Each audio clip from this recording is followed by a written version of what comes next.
오늘 사도행전 11장에 19절에서 26절의 본문 말씀 가지고 영광스러운 교회를 세우는 성도의 믿음이다 하는 제목으로 함께 말씀의 은혜 나누고자 합니다. 우리 말씀 나누기 전에 한빛 인사 우리 옆에 분 뒤부대로 함께 나누시겠습니다. 참 잘 오셨습니다. 은혜 받으십시다. 다 잘 될 것입니다. 아멘. 왜 여기 불 안 킵니까?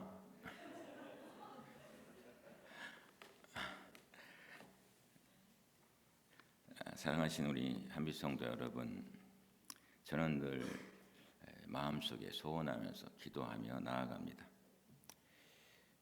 우리의 작은 교회, 우리 가정이, 그리고 우리 큰 교회인 우리 교회 공동체가 참 좋은 곳이 되고 또 영광스러운 곳이 되기를 바랍니다. 그런데 어떻게 하면 그렇게 되어질 수 있을까 하는 사실이 오늘 본문 속에 우리에게 들려주고 있는 하나님의 음성입니다. 오늘 본문은 영광스럽고 또 선교 교회의 모델이 되는 안디옥 교회가 어떻게 세워지게 되었는지에 대한 말씀을 하고 있습니다. 여러분, 우리 안디옥 교회 많이 들었잖아요. 제가 톤을 안 높이고 살살 합니다. 여러분, 우리 집사람이 저보고 톤을 높이지 말래요. 목소리가 큰데 왜 또 톤까지 높이냐고 그냥 조용조용히 얘기하래요. 우리 안디옥 교회 참 잘 압니다. 알다시피 고넬료와 그 지방과 일행이 세례를 받음으로 세워진 최초의 이방인 교회입니다. 그리고 그 안디옥 교회가 사도 바울을 선교사로 파송합니다. 선교사로 파송해서 지중해뿐만 아니라 세계 전체의 역사와 문명을 바꾸는 데 주역이 된 교회입니다. 그러니까 바울의 위대성이 참 대단한 겁니다. 뒤집어 놓는 거예요, 이게 세계를요. 그뿐입니까?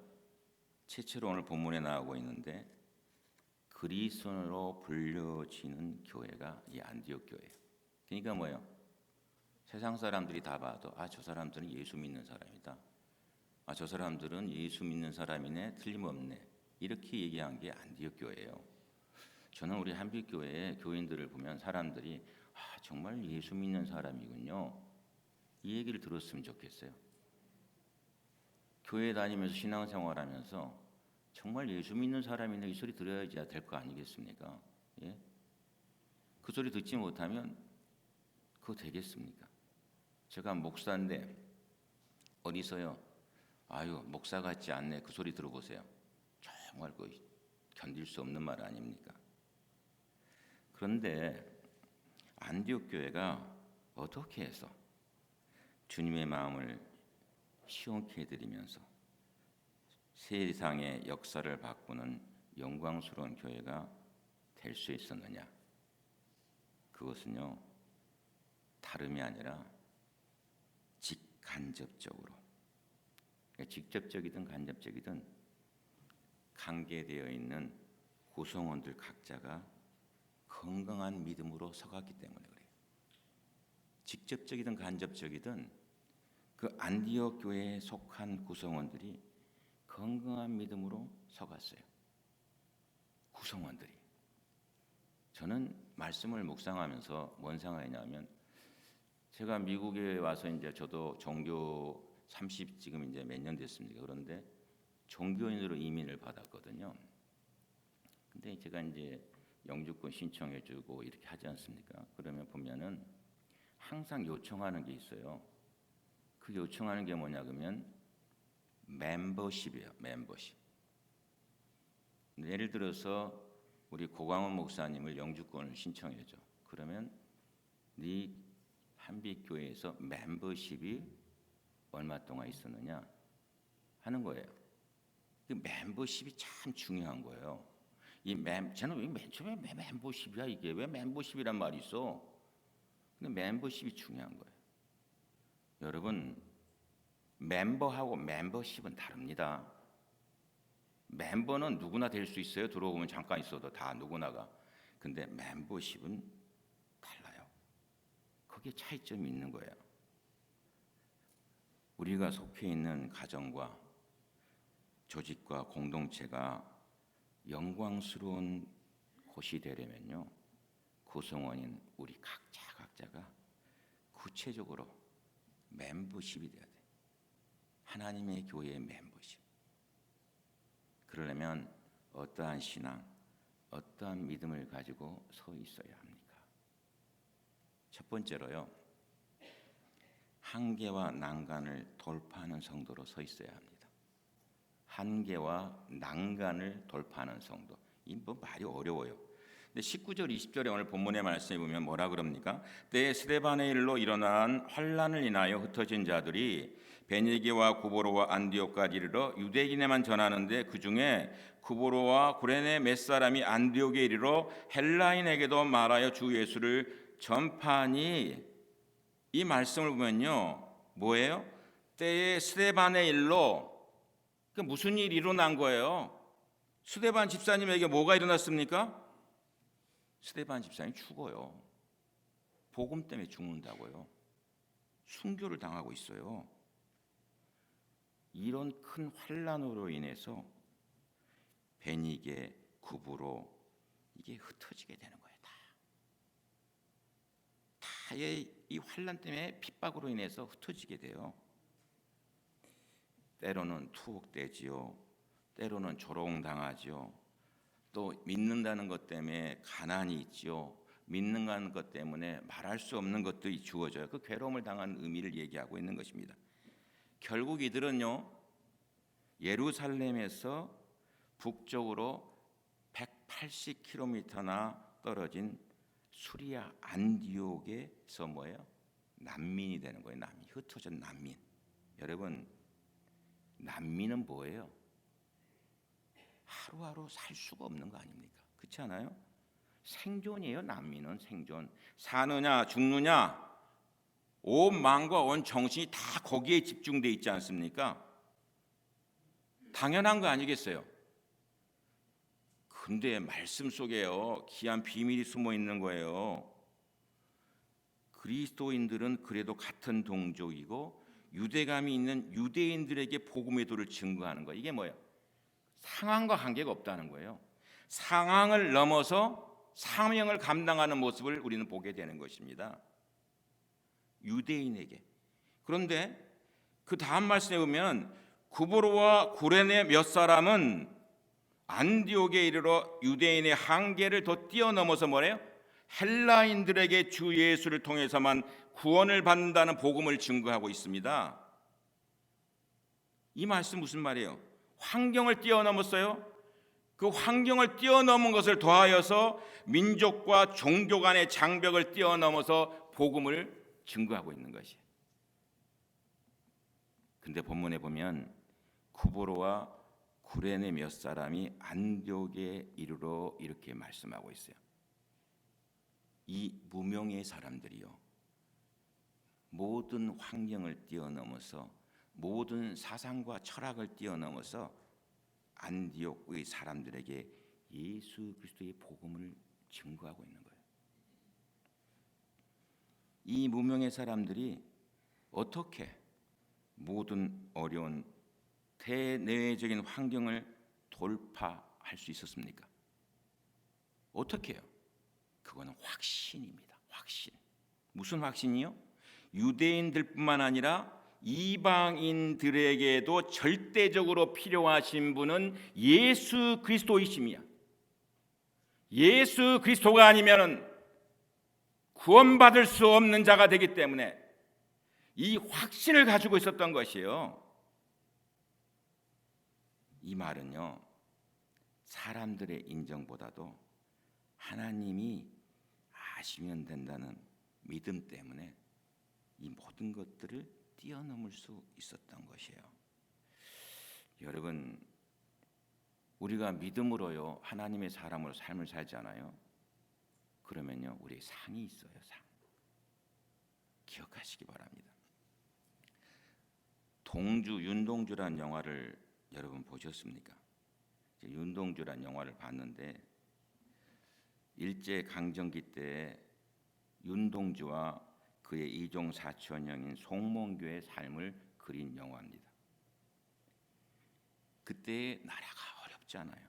그 어려운 시절에 나라의 주권 회복을 위해서 송명교는 실천적으로 노력을 얼마나 하는지 모릅니다. 윤동주는 일제의 강압적 상황 속에서도 부끄럼 없이 살려고 얼마나 고뇌를 하는지 몰라요. 그래서 그의 시 가운데 서시에 이렇게 노래를 하지 않습니까? 죽는 날까지 하늘을 우러러 한 점 부끄러움이 없기를 잎새에 이는 바람에도 나는 괴로워했다. 별을 노래하는 마음으로 모든 죽어가는 것을 사랑해야지. 그리고 나한테 주어진 길을 걸어가야겠다. 오늘 밤에도 별이 바람에 스치운다. 전 시는 잘 모르지만 윤동주가 시를 참 쉽게 썼어요. 이 시를 읽고 있으면 마음에 감동이 다 돼요. 어떤 시는 아무리 몇 번 읽어도 감동이 안 오는데 이 시는 읽고 있으면 감동이 확 되는 거예요. 예? 그는 그 모든 상황을 돌파하려고 애를 쓰다가 결국은 일제에 의해서 죽임을 당합니다.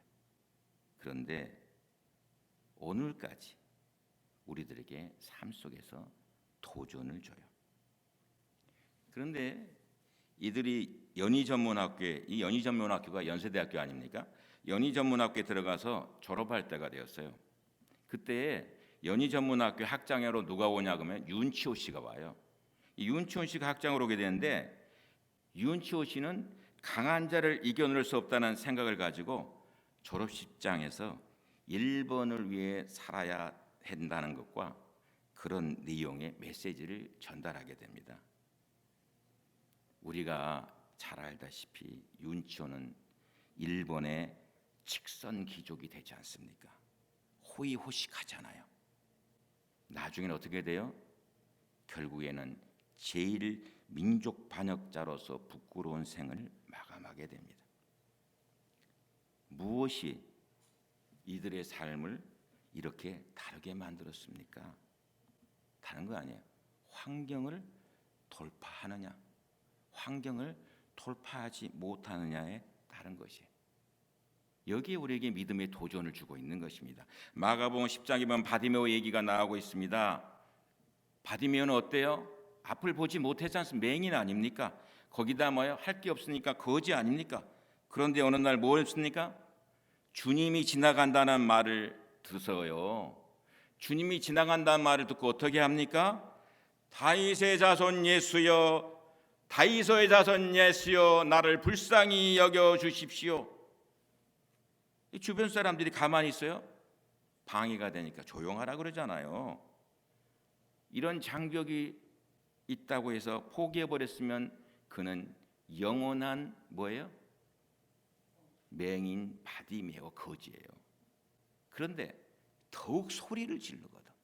더욱 소리를 질러 다윗의 자손 예수여, 나를 불쌍히 여겨 주십시오.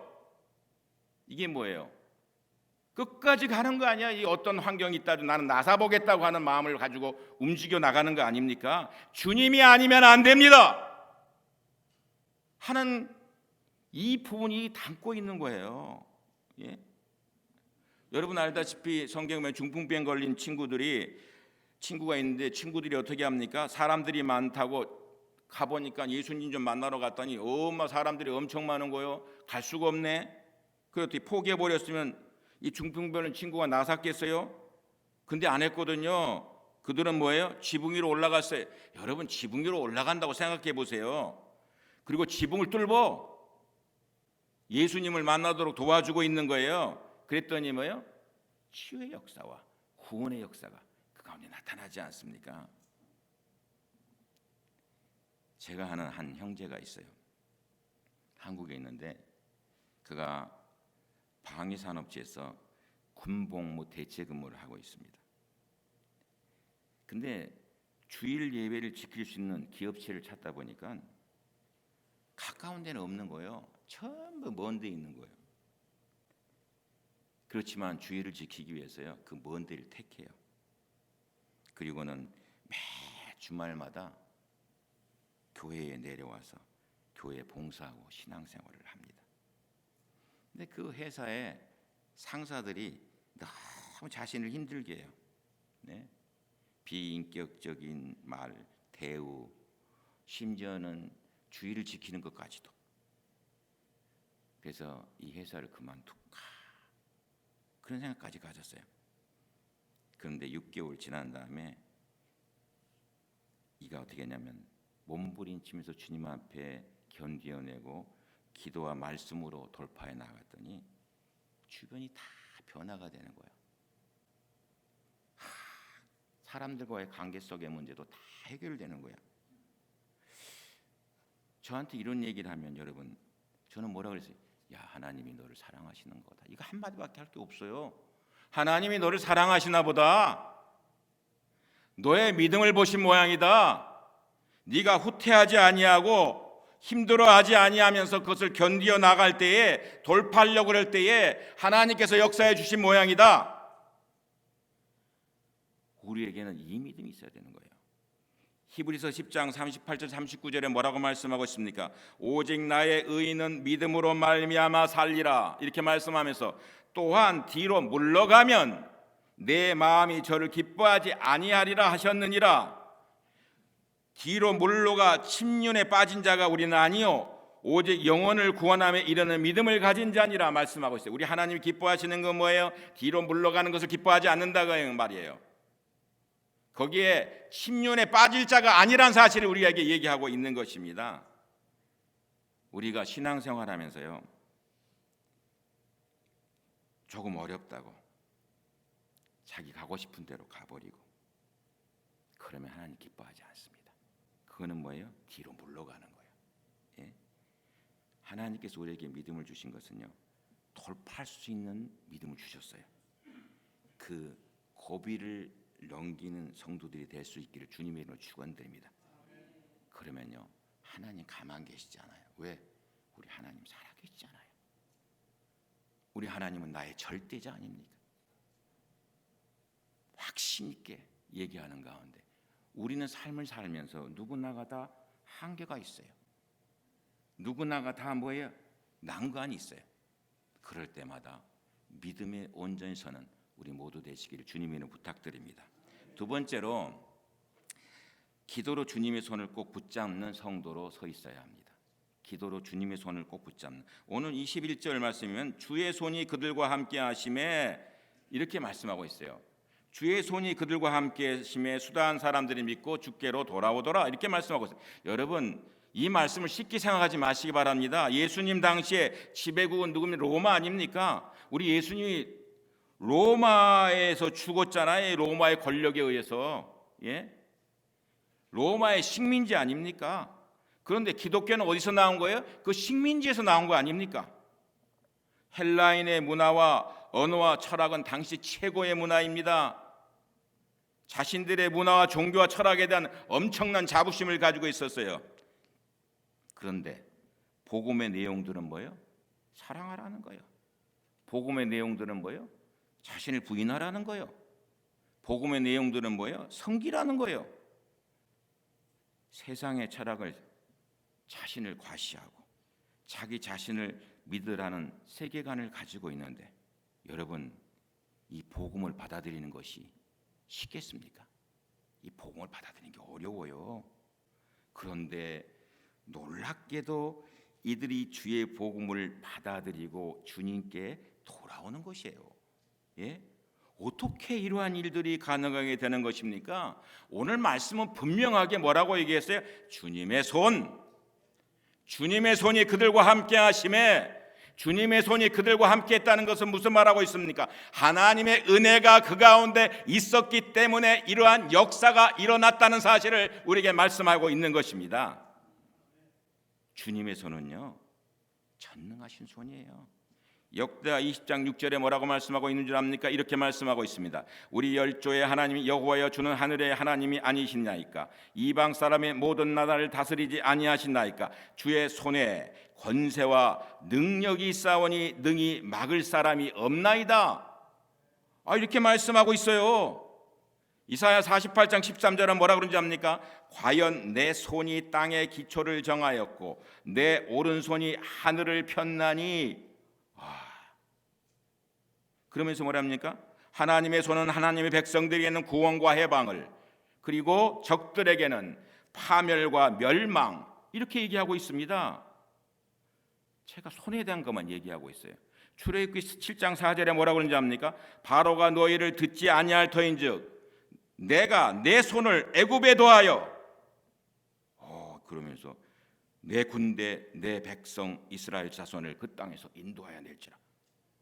이사야 41장 10절은 뭐라고 그러는지 압니까? 두려워 말라, 내가 너와 함께합니다. 놀라지 말라, 나는 네 하나님이 되면 내가 너를 굳세게 하니라. 참으로 너를 도와주리라. 참으로 나의 의로운 오른손으로 너를 붙들리라. 여러분, 이사야 49장은요 15절 16절에 이렇게 얘기합니다. 여인이 어찌 그 젖먹는 자식을 잊겠으며 자기 태에서 난 아들을 긍휼히 여기지 않겠느냐? 그들을 혹시 잊을지라도 나는 너를 잊지 아니할 것이라. 그럼 뭐라고 하는지 압니까? 내가 너를 내 손바닥에 새겼고. 이 주님의 손에 대한 얘기를 많이 해요. 여러분, 주님의 손이 우리 중에 계시지요? 주님의 손이 우리 배후에 계시지요? 주님의 손이 우리를 붙잡아 주시지요?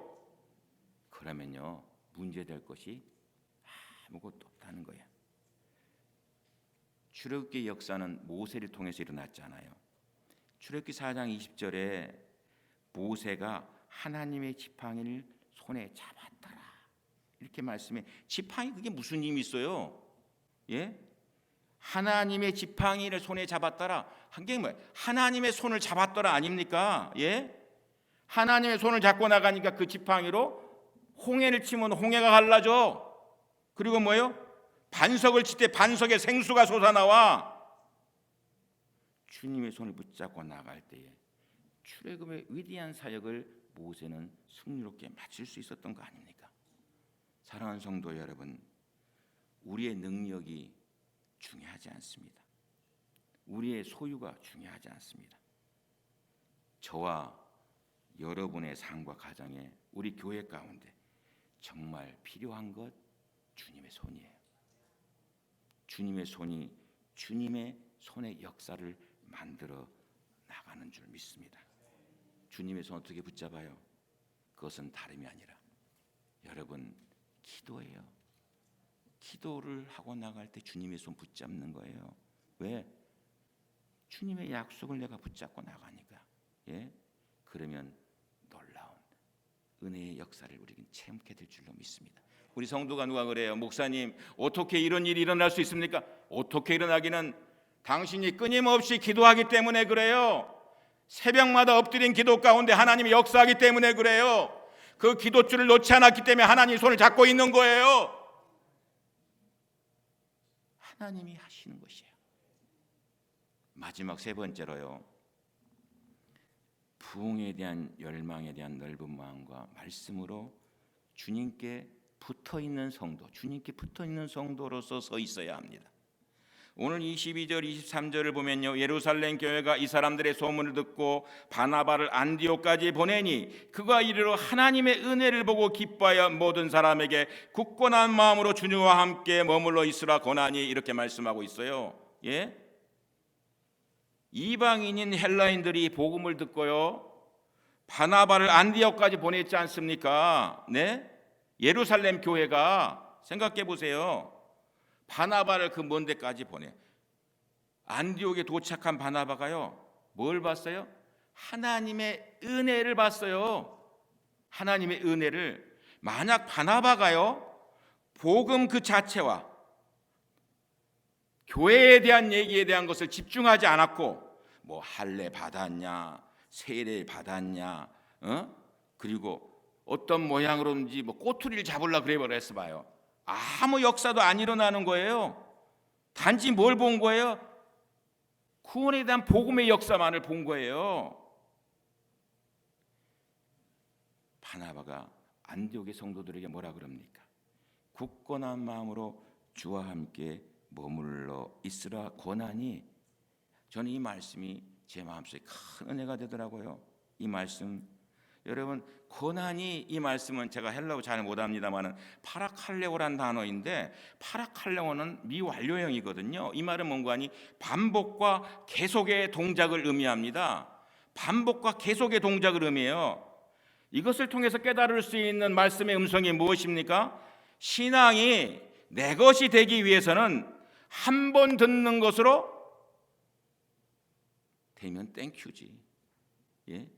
그러면 믿음은 들음에서 나면서 자꾸 왜 들으라 그랬겠어요? 한 번 듣는 것은 내 것이 됩니까? 내가 이전에 들은 적이 있는 것하고 그 말씀이 내 것이 되는 거하고 내 신앙이 되는 것은 다른 거예요. 기억하시기 바랍니다. 우리가 말씀을 많이 들었어요. 그러면 그 말씀이 내 것이 되면서 어떻게 움직여야 돼요? 순종의 자리까지 나아가야 되는 것이에요. 그게 어떻게 이루어집니까? 계속적인 반복과 훈련이에요. 네?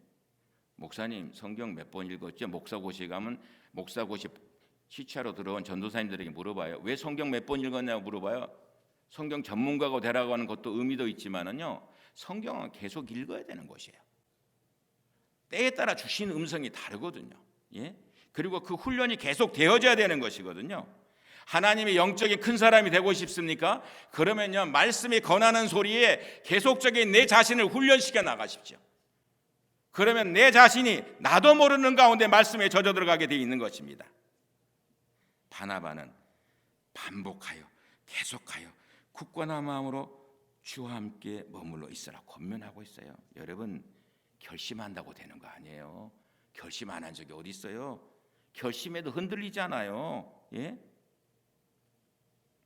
우리가 하나님의 사람으로 계속 붙어 있어야 돼. 붙어 있어야 돼. 붙어 있어야 죽지 않는 거예요. 예? 여러분, 아브람 조카 롯이 소돔과 고모라에서 왜 죽었어요? 붙어 있지 않게 죽은 거예요. 그거. 예? 믿음의 사람에게 붙어 있어야 돼. 붙어 있지 않고 지 마음대로 좋은 데 찾아가니까, 예? 그 죽은 거 아닙니까? 가룟 유다 생각해 보세요, 여러분.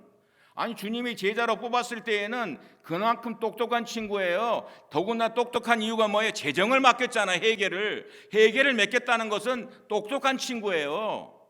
그런데 붙어 있지 않아. 예? 주님을 향해 붙어 있지 않는 거예요. 요한복음 15장 4절 5절에 뭐라 그럽니까? 내 안에 거하라, 나도 너희 안에 거하리라. 가지가 포도나무에 붙어 있지 아니하면 절로 가시를 맺을 수 없음 같이 너희도 내 안에 있지 아니하면 그러하리라. 나는 포도나무여 너희는 가지니 저가 내 안에 내가 저 안에 있으면 이 사람은 과실을 맺나니 나를 떠나선 너희가 아무것도 할 수 없습니다. 붙어 있어야 되는 거예요. 주님과 연합되고 붙어 있을 때에 궁극적으로 풍성한 열매가 나타난 줄로 믿습니다. 한 가지 예화 들면서 오늘 말씀을 맺으려고 합니다. 해군을 우리 대한민국에 맨 처음에 창설하신 분이 누구냐 그러면 1945년에 선원일 제독입니다. 근데 그 선원일 제독과 그 부인에 관한 이 전시물들이요, 해군 사관학교에 전시되어 있어요, 박물관에. 그런데 특별히 뭐가 더 많이 전시되어 있는 줄 압니까? 이분이 가졌던 평소의 하나님의 말씀, 신앙적인 얘기, 이런 것들이 많이 전시되어 있는 거예요. 이 손원일 제독의 아버지가 누군지 압니까? 손정도 목사님이십니다. 손전도 목사님은요, 독립운동가로 임시정부에서 위원장을 역임하신 분이에요. 자녀들에게 집안의 가훈으로 뭘 가르친 줄 압니까? 걸레 철학. 이 손정도 목사님은 가훈으로 자녀들에게 걸레 철학을 가르쳤어요. 걸레 철학이 뭔지 압니까? 비록 나는 더러워지더라도 내가 지나간 자리를 깨끗하게 만드는 것, 그리고 매일 필요로 하지만 자신의 일을 성실히 완수한 후 보이지 않는 곳에서 묵묵히 자리를 지키며 또다시 내일의 필요를 위해 기다리는 것이 걸레 철학인 거예요. 이 걸레 철학, 여러분 손원일 제독의 아들이 우리가 잘 알고 있는 손명원 회장이에요. 손명원 회장이요 18살이 되면서 이 아버지가요 유학을 보냅니다. 그리고 너는 이 유학으로 나를 떠나는 순간부터 너에게 줄 건 아무것도 없다. 네가 거기서 독립적으로 모든 일을 다 해라. 너 스스로 모든 일을 개척해 나가라 그래요. 그 대신에 내가 너에게 주는 건 있는데 주님 준다. 주님 뜻대로 삶을 살아라. 이런 거예요. 그러니 생각해 보세요. 근데 이분이요 공부를 다 마치고요 나중에 현대미포 조선사장이 되어 돌아옵니다. 현대미포 조선사장이 되어 돌아오는데 그때 현대미포 조선이요 640억 매출에 매년 5억의 적자가 나. 그 5억의 적자 나는 회사를요 이 손원일 제독의 아들인 손명원 씨가 오면서요 3년 만에 2,600억 매출에 120억 흑자를 내는 회사로 바꿔놓습니다. 이분이요 교회에 가면요 성가대에서 얼마나 봉사를 하는지 찬양하는 걸 좋아해가지고 겸손하게 성가대에서 봉사하고 섬기고 아무리 어려운 일이 있더라도 포기하지 않고 그때마다 아버지가 말씀하신 것을 생각하면서 주님 안에 더 있어야지, 주님 안에 더 있어야지. 여러분 복된 가문의 역사를 만들어가는 것을 보게 되는 것입니다. 사랑하시는 한빛성도 여러분, 갈라디아서 6장 9절에 약속해요. 우리가 선을 행하되 낙심하지 말지니 포기하지 않으면 때가 이름에 거두리라. 기도하겠습니다.